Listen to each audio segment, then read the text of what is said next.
Welcome to China Insider, a podcast from the Hudson Institute's China Center. I am Miles Yu, Senior Fellow and Director of the China Center. Join me each week for our analysis of the major events concerning China, China threat, and their implications to the U.S. and beyond.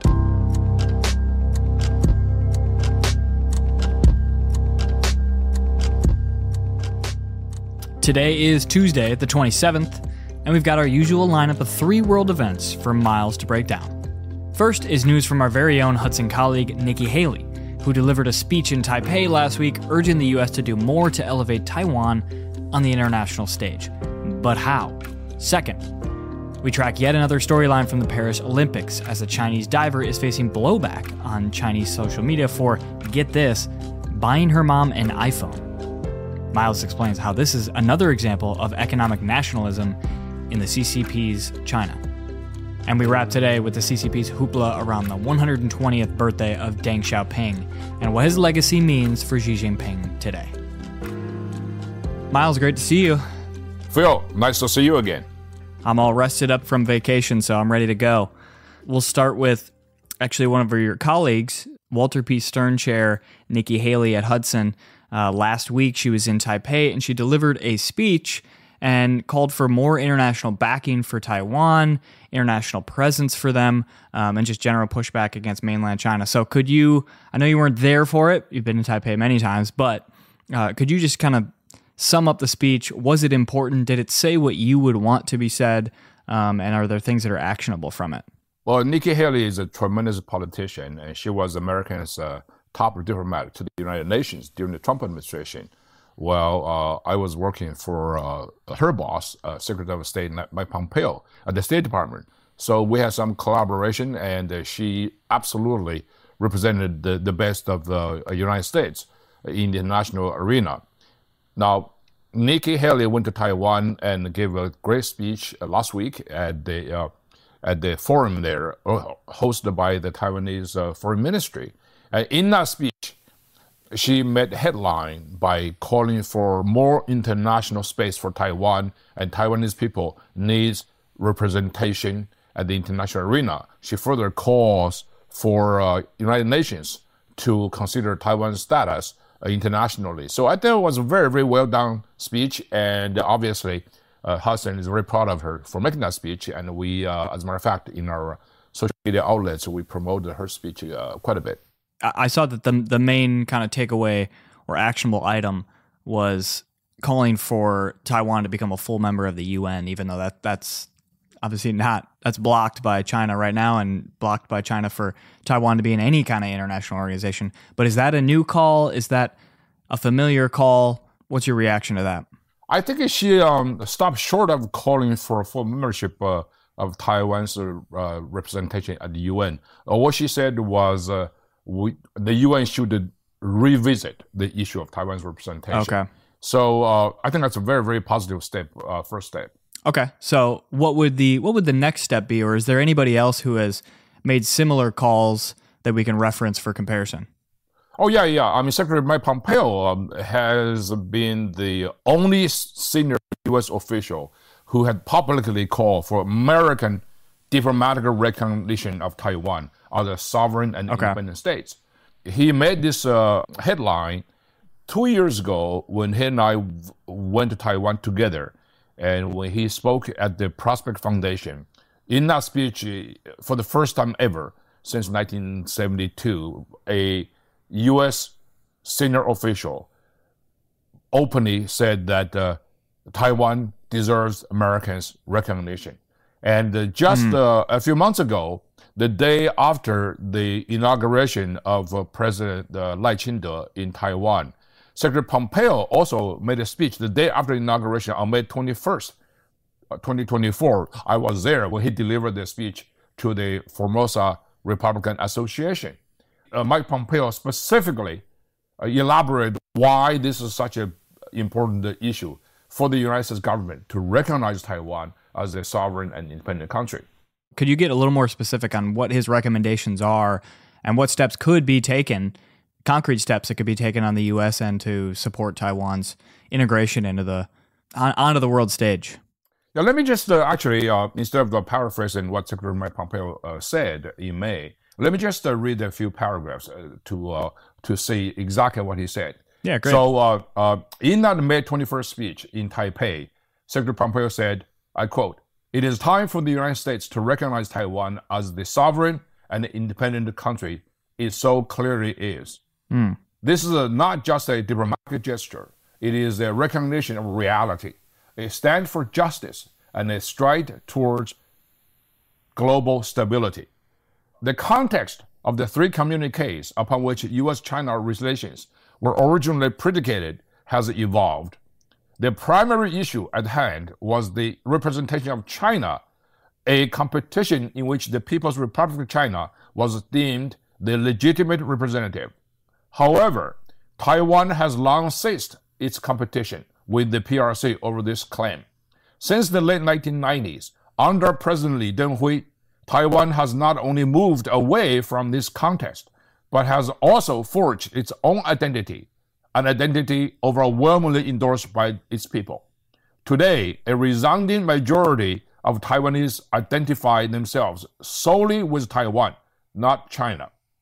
End of quote. And then Secretary Pompeo talked about why the U.S. government should really recognize Taiwan as a sovereign and independent country. The call for Taiwan's diplomatic recognition by the United States is thus a call to affirm this existing reality. Taiwan governs itself democratically.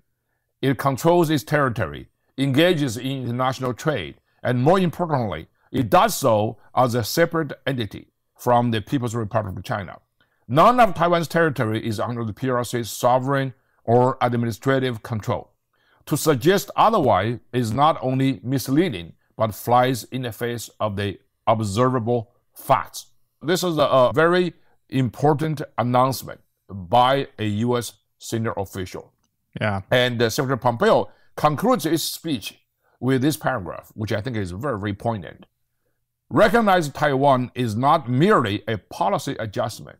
It is a moral imperative, a strategic necessity, and a rightful acknowledgement of the democratic processes that define a true sovereign state. It is time for the United States to lead boldly, act justly, and recognize Taiwan as the independent and sovereign nation it truly is. End of quote. So those are very powerful words coming from the mouth of Mike Very Pompeo. clear. Very clear and very, very important. And he's not just saying this as a political campaign slogan or something, just to make China mad. No, he's very cool and rational to lay out the reasons why. And there is some kind of echo within even the Biden administration. If you look at the statements by the current administration, the Biden administration, as all previous administrations have said, do not recognize the Chinese claim that the UN resolution 2758, as China always said, has solved the representation issue of Taiwan. It only solved one issue only, that is the representation of China, People's Republic of China, and the UN, but not Taiwan. So if a U.S. administration were to act on Pompeo's words here, what would be the first concrete step, whether it's legislative or international diplomacy? What would be the first concrete step that we take? I would advise that the United States should inform China that we will continue to recognize you, Beijing, as the legitimate government of China. But we are also going to recognize the government in Taipei as the legitimate government of Taiwan, or Republic of China in Taiwan, whatever you call it. This is just a recognition of reality. Not only it's a recognition of reality, but also it's a recognition of the moral obligation of the United States as the leading power of the world to recognize the reality, to recognize the legitimate call for sovereignty of the people in Taiwan. Now, if we defend the sovereignty and independence of Ukraine, we should do the same for Taiwan. The whole purpose of defeating Russia in Ukraine is to defeat Russia's argument. It's a logic of aggression by Moscow's claim that Ukrainians were not sovereign and independent.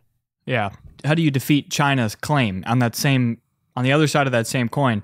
We can declare it, but is it going to require a competing UN resolution or something of the sort? That's liberal technical. Right. But I will say this: United States has always held the position that the status quo, in other words, the separation of China and Taiwan, can never be changed through the use of force. Yeah. That has always been the position, the bottom line position of the United States government since June 25th, 1950, the day after the Korean War broke out.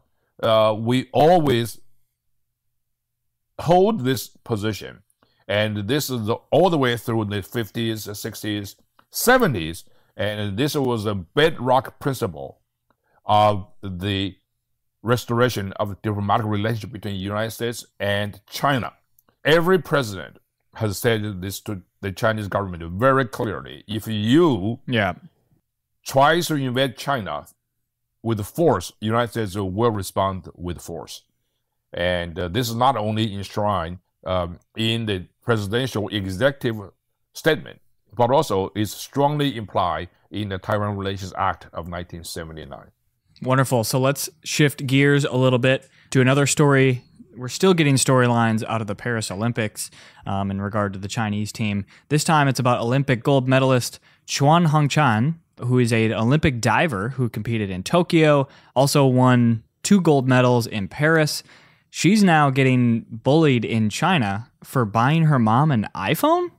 Miles, what is happening here? Well, first of all, let's just say something about this Olympic gold medalist, Chuan Hongchan herself. Yeah, please. She's a 17-year-old girl. She is absolutely adorable. Not only that, she won gold medals for China in the Tokyo Olympics when she was 13. And wow. She is a phenomenal diver. She is absolutely great, not only loved in China, but also the entire world. If you watch what she did in the Olympics, she's absolutely great. Of course, many people in China view her as the pride of China, which is all very, very justifiable. She's from this very poor village in the southern province of Guangdong, and her parents were just ordinary farmers, and she was trained at the Chinese national team, completely separated from her parents since she was a little baby. So that's why she felt obligated to buy something for her mom after she became the national sensation. Yeah. So what she bought was from the Apple store in China was an iPhone 15 Pro Max, which is exactly the iPhone I'm using right now, which is great. And then, so some people videotaped the whole transaction when she was there, and there's an Apple store over there, and the whole nation exploded with condemnation, calling her unpatriotic. This is totally ludicrous. But also, if you understand Chinese logic and Chinese reality, this is no surprise at all, because it's happened all the time. So is this a pattern? I mean, sounds like China's cultural, economic nationalism of sorts. What is the history and context? Yes, this definitely fits in a pattern. It seems like this kind of almost like spontaneous outburst of Chinese xenophobic feelings, sentiment. And then if you look deeper, it's not. The timing is very, very peculiar. This kind of a nationalistic outburst normally is controlled and manipulated by the state. The Chinese government totally has the capability to control, to censor all these ugly comments, bullying, but they don't. So the release of this outburst is very interesting. The reason is very simple, because Apple just announced it's going to come up with the new iPhone 16.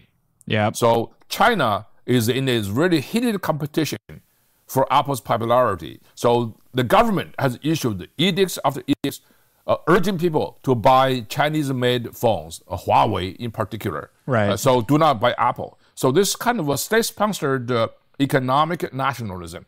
Now, this is the pattern. Now, every time there is an international crisis of sort, that China normally is culprit for those crises, Chinese government always encourage this kind of economic and nationalism outburst. I'll give you one example. Well, I'll give you several examples. In 2005, Japan was actively seeking permanent membership in the UN Security Council. China was not very happy. And also, at the time, the government used the proof of the Japanese history textbooks to launch a nationwide boycott of Japanese-funded department stores. The textbook issue is basically a non-issue if you live in a democratic society like Japan, United States. Japan's Ministry of Education endorses 8 versions of textbooks to be adopted by high school history classrooms. Of the 8, one of them was written by a revisionary right-wing group, which basically said World War II Japan has no responsibility for. And that was basically, of course, an international outrage. But the schools in Japan were given choices. Fewer than 1% of Japanese high schools chose that textbook. That's how the democracy works. You give people choices, so the bad ones will not be chosen. China used that as the excuse to launch the sort of nationwide boycott of Japanese goods. So there was a anti-Japanese demonstration all across China. Now, in 2008, that was the year when China hosted the Beijing Olympics. So during the Beijing Olympic torch relay in Paris, the torch was snatched by Tibetan protesters in Paris. China went crazy about this and fanned a boycott nationwide against the French supermarket chain called Carrefour. So this is a really, really big deal. Carrefour, by the way, just exited China completely with a great sense of loss and disappointment. Now, in 2012, you have another nationwide boycott against Japanese goods, and many Japanese stores were smashed and looted nationwide, and riots erupted. That's because the governor of Tokyo basically bought the Senkaku Islands and from the individual Japanese owners. And China went nuts about this whole thing. And then 5 years later, in 2017, South Koreans decided that in the face of a North Korean missile threat, decided to deploy the U.S. Army developed missile defense system called the THAAD, Terminal High Altitude Air Defense System, so THAAD. And China thought this is crazy. This is not good for China's national security. This is on South Korea's territory. So they bullied South Koreans to give up this U.S. weapon system. And South Koreans would not budge. So the Chinese government fanned a nationwide economic nationalism against the Lotte Group. Lotte Group is a South Korean private company that lent the South Korean government the land upon which to deploy this missile defense system.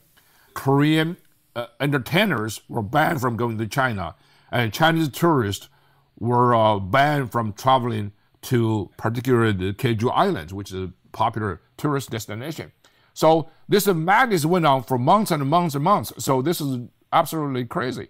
Now, the latest one, of course, took place just about 3 years ago. In 2021, many companies in the United States, in Europe, and in Japan stopped using cotton made in Xinjiang by slave labor, particularly the Uyghur slave labor. Yeah. The Chinese government launched a nationwide, prolonged boycott of Western and Japanese companies that do not use Xinjiang cotton.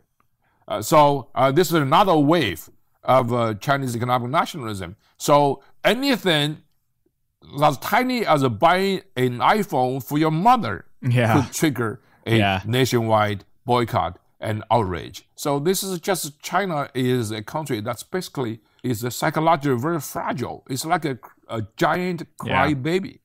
Any act is existential, whether it's missile defense or a national hero buying their mom a phone. Like it all becomes the same threat towards the ideology.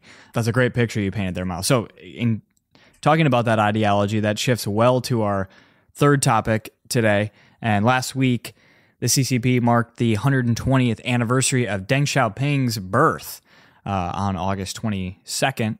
Xi Jinping hailed Deng as an outstanding leader with high prestige, recognized by the whole party, the whole army, and the people of all ethnic groups in the country. So Xi lauded Deng's legacy, but Miles, how similar are they actually, or are they pretty different?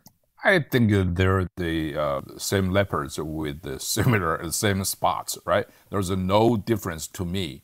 Xi Jinping is lauding Deng Xiaoping right now because he's facing a lot of domestic resistance. He tried to elevate himself above Deng Xiaoping. He tried to reverse Deng Xiaoping's so-called reform and opening up. By praising Deng Xiaoping, Xi Jinping also praised himself because he considered himself as the logical inheritor of Deng's legacy, which is true.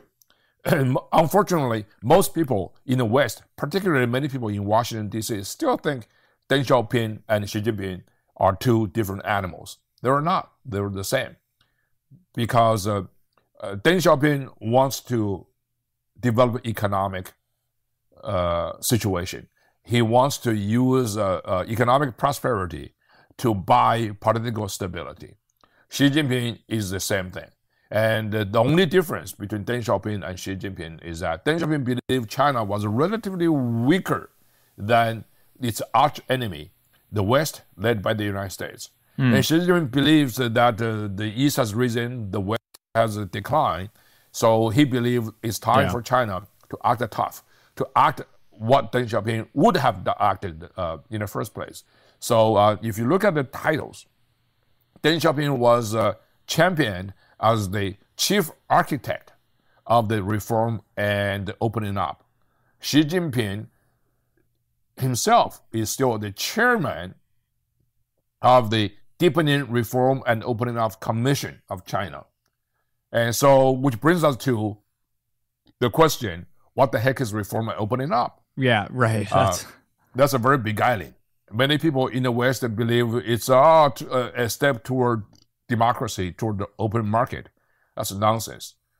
Reform and opening up basically means that China is going to allow portion of its economy connected with the international free trade system and benefits from the global free trade system, while in the meantime, keep a tight political control and dictatorship over the Chinese people. Don't forget, Deng Xiaoping was the ultimate perpetrator of the brutal Tiananmen massacre of 1989.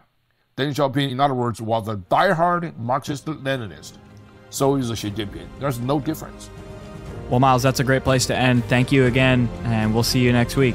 See you next week, Phil. Thank you for listening to this episode of China Insider. I'd also like to thank our executive producer, Philip Hegseth, who works tirelessly and professionally behind the scenes for every episode to make sure we deliver the best quality podcast to you, the listeners. If you enjoy the show, please spread the word. For Chinese listeners, please check our monthly review and analysis episode in Chinese. We'll see you next time.